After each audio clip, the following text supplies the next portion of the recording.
Dear viewers, Drishti IAS welcomes you to the new series of Simplified. Today's topic of discussion is Important Judgments of Supreme Court. We will discuss about the important judgments. Lily Thomas versus Union of India 2000. The Supreme Court held that the second marriage of a Hindu man without divorcing the first wife, even if the man had converted to Islam, is void unless the first marriage had been dissolved according to the Hindu Marriage Act. Next is I.R. Coelho and State of Tamil Nadu 2007. This judgment held that if a law is included in the 9th schedule of the Indian Constitution, it can still be examined and confronted in court. The 9th schedule of the Indian Constitution contains a list of acts and laws which cannot be challenged in a court of law. The Vaman Rao ruling ensured that acts and laws mentioned in the 9th schedule till 24 April 1973 shall not be changed or challenged, but any attempt to amend or add more acts to that schedule will suffer close inspection and examination by the judiciary system. Next is Aruna Ramachandra Shanbhog versus Union of India 2011. It accepted passive euthanasia as being constitutional.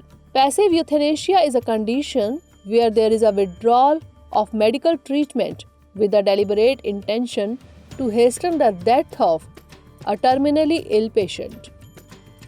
The Aruna Shanbhog case triggered debate of euthanasia in India.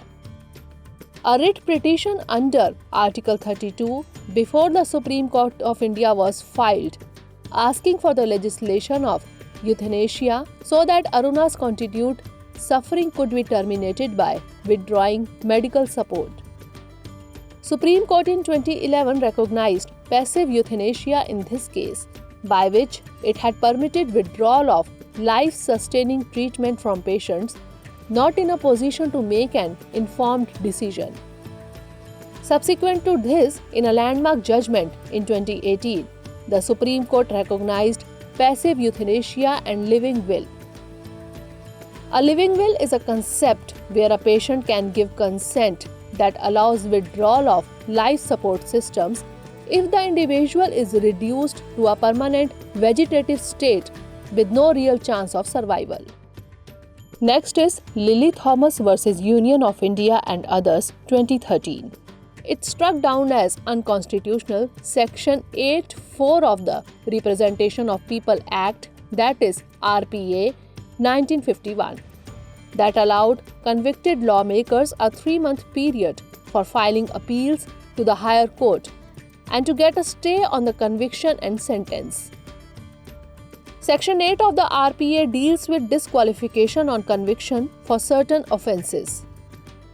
A person convicted of any offence and sentenced to imprisonment for varying terms under Section 8(1), 2 and 3 shall be disqualified from the date of conviction and shall continue to be disqualified for a further period of 6 years after his release.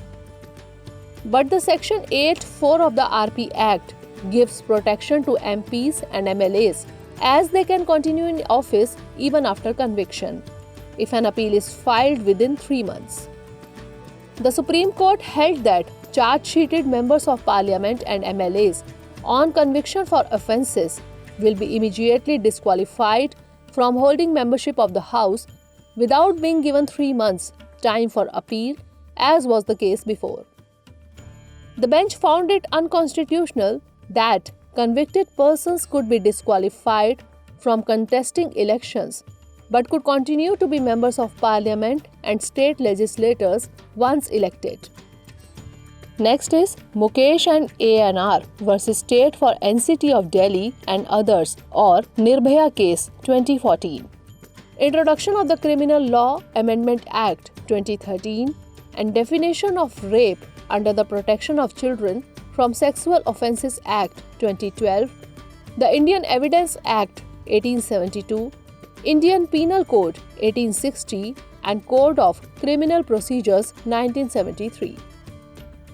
Next is National Legal Services Authority and Union of India, 2014. This case resulted in the recognition of transgender persons as a third gender. The SC also instructed the government to treat them as minorities and expand the reservations in education, jobs, education, etc. Next is in Shaira Bano versus Union of India, 2017. The Supreme Court outlawed the backward practice of instant triple talaq. It permitted Muslim men to unilaterally end their marriages by uttering the word talaq 3 times without making any provision for maintenance or alimony. Read about the Triple Talaq Bill 2019. Next is Justice K.S. Puttaswamy versus Union of India 2017. Supreme Court ruled that fundamental right to privacy is intrinsic to life and liberty and thus comes under Article 21 of the Indian Constitution. The Puttaswamy judgment of 2017 reaffirmed the right to privacy as a fundamental right in Indian jurisprudence. Since then, it has been used as an important precedent in many cases to emphasize upon the right to privacy as a fundamental right and to clarify the scope of the same. The Supreme Court upheld the validity of the Aadhaar scheme on the ground that it did not violate the right to privacy of the citizens as minimal biometric data was collected in the enrollment process and the authentication process is not exposed to internet. Next is Navtej Singh Johar versus Union of India 2018. It decriminalized homosexuality by striking off parts of Section 377 of the Indian Penal Code, that is IPC. The Supreme Court of India unanimously held that Section 377 of the Indian Penal Code 1860, that is IPC, which criminalized carnal intercourse against the order of nature and was unconstitutional insofar as it criminalized consensual sexual conduct between adults of the same sex. Next is Indian Young Lawyers Association and others versus the State of Kerala and others 2018. The court declared unconstitutional the Sabarimala temple's custom of prohibiting women in their menstruating years from entering the temple. The Supreme Court held that women of all age groups can enter Sabarimala Shrine Temple as everyone has a right to worship and it is constitutional and a fundamental right of everyone given in the Article 25 and 26 of the Indian Constitution. Next is Anuradha Bhasin versus Union of India 2020. Access to Internet as a fundamental right. The Supreme Court ruled that the freedom of speech and expression through the Internet and the freedom to practice any profession, occupation, trade and commerce through the Internet is a fundamentally guaranteed right under Article 19(1)(a) and Article 19(1)(g) of the Indian Constitution. The court also added that indefinite suspension of the Internet is not permissible and banning the Internet repeatedly by orders under Section 144 CRPC is an abuse of power. The ruling came in a plea challenging Internet shutdowns in Kashmir. Next is Union of India versus K.A. Najib 2021. Constitutional courts to grant bail in UAPA cases if fundamental right of speedy trial is violated. The main accused, who was charged under Unlawful Activities Prevention Act 1967 or UAPA, was denied bail by the special court several times but was later granted bail by the Kerala High Court. The Supreme Court observed that the High Court of Kerala has invoked its power to grant bail owing to the unlikelihood of the trial being completed any time in the near future. The court held that the reasons assigned by the High Court are apparently traceable under Article 21 and has rightly not addressed the statutory bar created by Section 43(d)(5) of UAPA.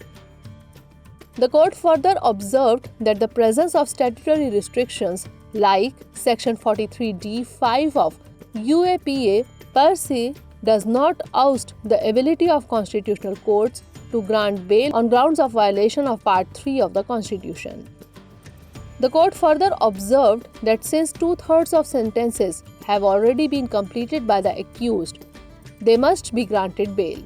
The Supreme Court finally upheld the order of the High Court of Kerala and granted bail to the accused. So that's all for today. Stay tuned for the next episode. Thanks for watching.